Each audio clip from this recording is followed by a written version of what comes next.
Assalamualaikum warahmatullahi wabarakatuh. Nama saya Vanessa Siporyadi. Di sini saya akan menjelaskan tentang RPP Reading, Kurikulum Merdeka.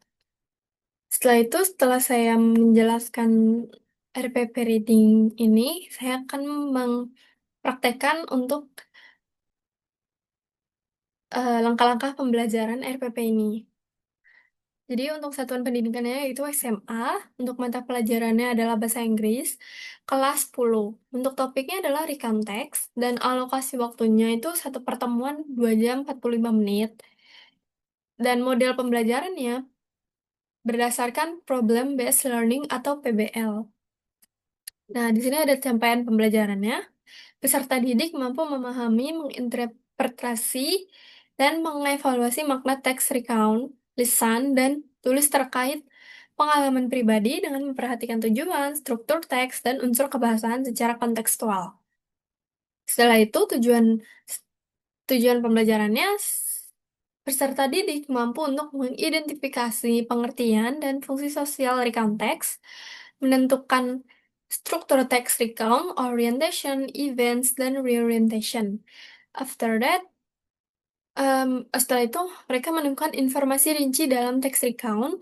Setelah itu menyelesaikan masalah berbasis konteks melalui analisis teks recount secara berkelompok. Jadi setelah mereka memahami semua struktur teks recount dan paham isi dari teks yang akan guru sajikan, mereka akan menyelesaikan masalahnya berdasarkan kelompok, secara berkelompok.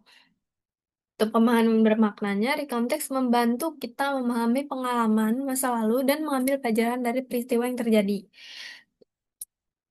Pertanyaan pemantiknya, bagaimana cara memahami pengalaman seorang di masa lalu melalui teks tertulis? Di sini ada profil pelajar Pancasila. Di sini ada bernalar kritis. Mereka akan menganalisis isi teks recount. Jadi di sini mereka akan menganalisis secara berkelompok.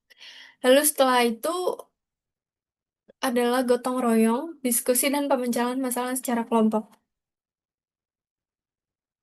Lalu ada materi pembelajarannya. Materi pembelajarannya itu ada pengertian recount text, fungsi sosial, dan struktur teks. Nah, struktur teks di sini ada tiga, ada orientation, ada events, dan reorientation. Jadi, peserta didik harus memahami struktur teks ini agar bisa menganalisis atau mengidentifikasi teks recount tersebut. Lalu ada unsur kebahasaannya. Di sini ada simple past tense, ada action verb, dan time connectors-nya. Ada then, after that, dan finally. Jadi peserta didik akan memahami unsur kebahasaan dari recount text tersebut. Untuk metode dan model pembelajarannya, di sini modelnya itu problem based learning, seperti yang saya katakan di awal. Lalu ada metodenya, diskusi kelompok, baca intensif, tanya jawab, dan presentasi. Lalu ada media dan sumber pembelajarannya. Jadi, teks recount di slide PowerPoint dan pembahasan saya yang ada di slide PowerPoint nanti. Lalu ada LKPD atau lembar kerja peserta didik. Jadi, LKPD ini nanti akan digunakan dalam menganalisis isi teks tersebut. Lalu ada buku bahasa Inggris kelas 10 Kurikulum Merdeka. eh Lalu ada langkah-langkah pembelajarannya. Langkah-langkah pembelajarannya itu ada tiga, ada kegiatan pendahuluan, ada kegiatan intinya, lalu ada kegiatan penutupnya. Nah, untuk kegiatan pendahuluannya itu waktunya 10 menit. Di sini guru akan membuka pelajaran dengan salam dan persepsi berupa penjelasan singkat tentang pengalaman masa lalu dalam kehidupan sehari-hari.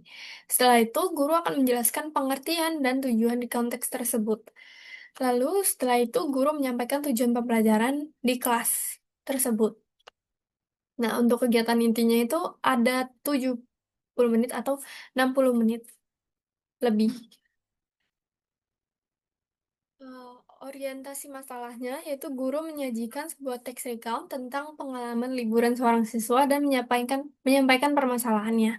Kayak student often read recount text but do not fully understand the events and the message. Jadi, eh, menyampaikan permasalahan di sini, siswa itu kan nggak sering membaca rekan teks tersebut, tapi tidak mengerti apa dari isi pesan dari teks tersebut dan uh, tujuannya gimana. Lalu ada mengorganisasi peserta didik. Setelah itu peserta didik dibagi ke dalam kelompok kecil. Setiap kelompok menerima teks recount dan lembar tugas. Setelah itu, mereka akan menginvestigasi mandiri secara kelompok. Peserta didik membaca teks secara intensif, lalu mengidentifikasi struktur teks dan informasi penting.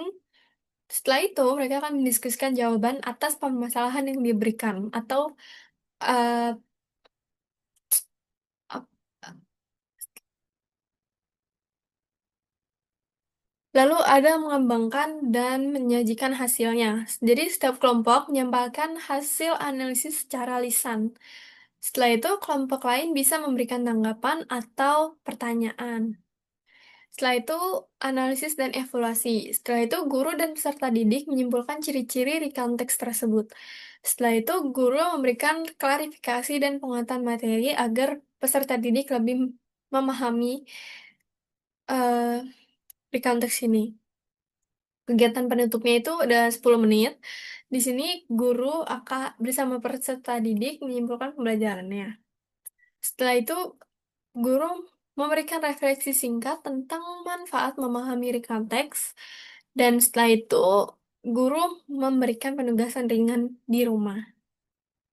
Untuk asesmennya itu ada asesmen diagnostik, eh, observasi pemahaman awal peserta didik tentang pengamalan masa lalu, asesmen informatif, keaktifan diskusi kelompok, dan hasil analisis teks recount.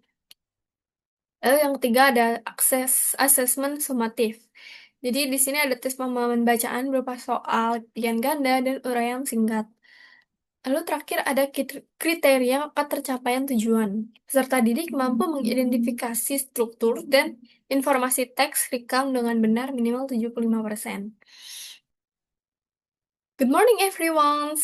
Welcome to our English lesson today. So, today we're going to learn about recount text. But before we reading the text, I will explain what is a recount text is and how it's structured so you can understand the text more easily.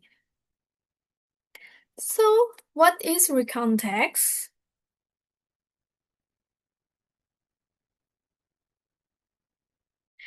A recount text is a text that tells past experiences or events, and the purpose is to retell events that happened in the past in chronological order. So, which means they are arranged from the first event to the last event. So we often find recount texts in diaries, personal letters, biographies, travel stories, and personal experiences. So when you read a recount text, you are reading someone's real experience. Now let's move on to the structure of a recount text.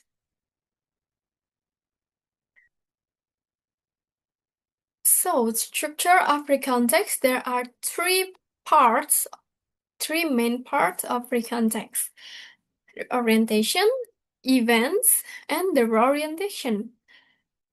For the first part is orientation, introduction of who, where, and when. This is tell us the background information of the story. It usually answers the questions like who was involved, where did it happen, and when did it happen. And this part is helps the reader understand the situation before the event begin. And for the events, series of events in chronological order.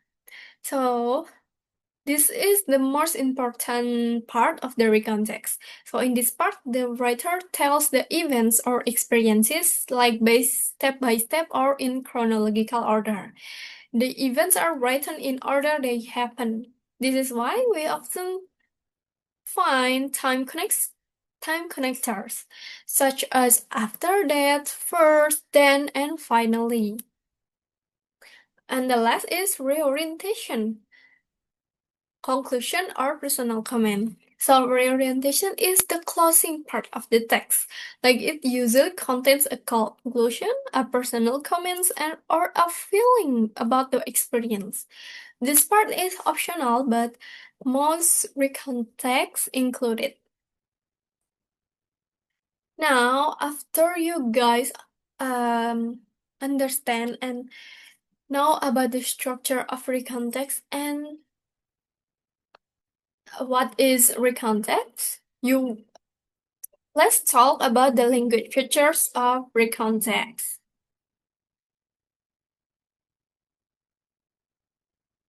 Language features of recount text, there are three. The first one is simple past tense, action verbs, and time connectors. For simple past tense, we use simple past tense? Because the events happen in the past. For example, like went, visit, and returned. And for the action verb is to show activities like went, show, saw, and both. We use verb 3. And the last is time connectors, such as first, then, after that, and finally, like I said before, yeah. This is like time expressions for the text in recount text. Now, I want you to guys see this text. The title is My Unforgettable School Trip.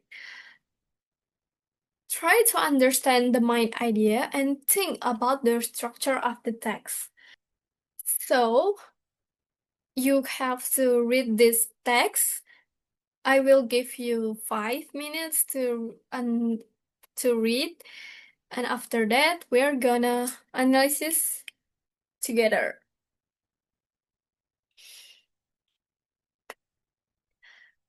Alright, guys. After you guys read this text, let's think about the situations. Like sometimes students read a recount text, but they do not fully understand the sequence or events or the message of the story.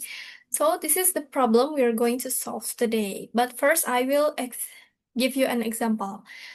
Last month, my classmate and I went on a school trip to Yogyakarta. We left school early in the morning by bus. Everyone was very excited because it was our first trip together after a long time. But this is a orientation.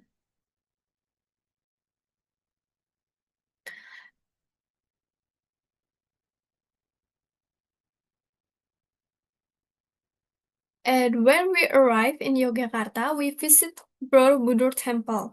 The weather was sunny and the view was very beautiful. Our teacher explained the history of the temple, and we took many photos. After that, we had lunch together near the temple. So this is for events from where to where. Right, it's with afternoon, like when we arrive in Yogyakarta and in the afternoon. And the last is reorientation.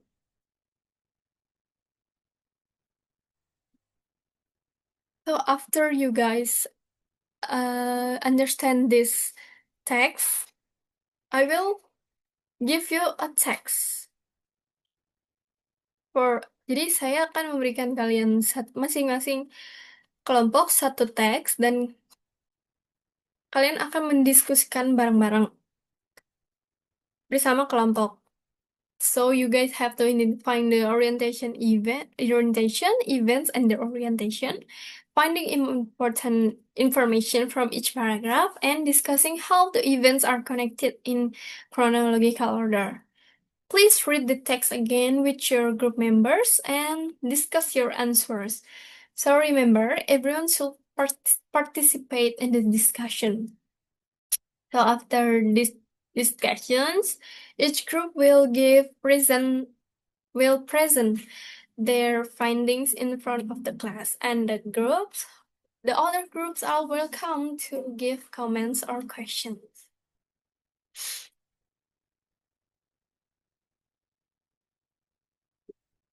So guys, after we had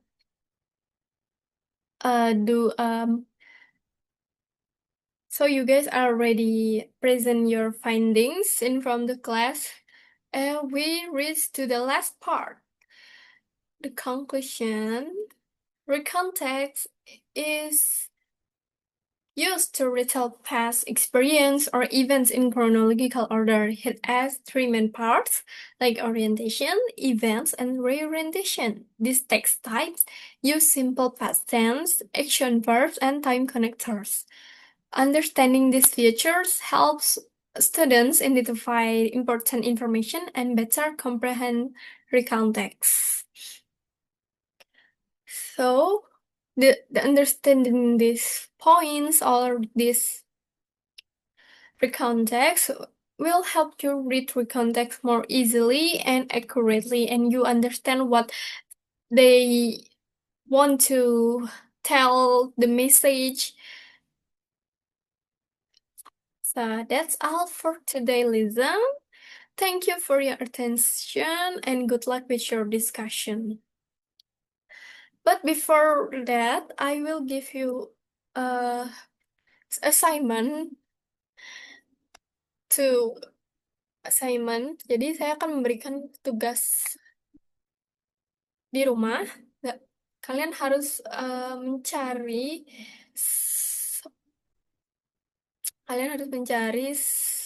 satu teks, recount teks. Lalu setelah itu kalian identifikasi sesuai dengan yang saya sebutkan tadi, yaitu adalah identifying the orientations, events, and reorientation, atau strukturnya. Lalu setelah itu cari informasi pentingnya dari beberapa paragraf tersebut. Setelah itu kalian harus mendiskusikannya, gimana sih kejadian itu bisa terjalin secara step by step atau rinci gitu, guys. Alright, guys, thank you so much for your attention. I hope you guys bring your assignment next lesson. Thank you so much, guys. Bye.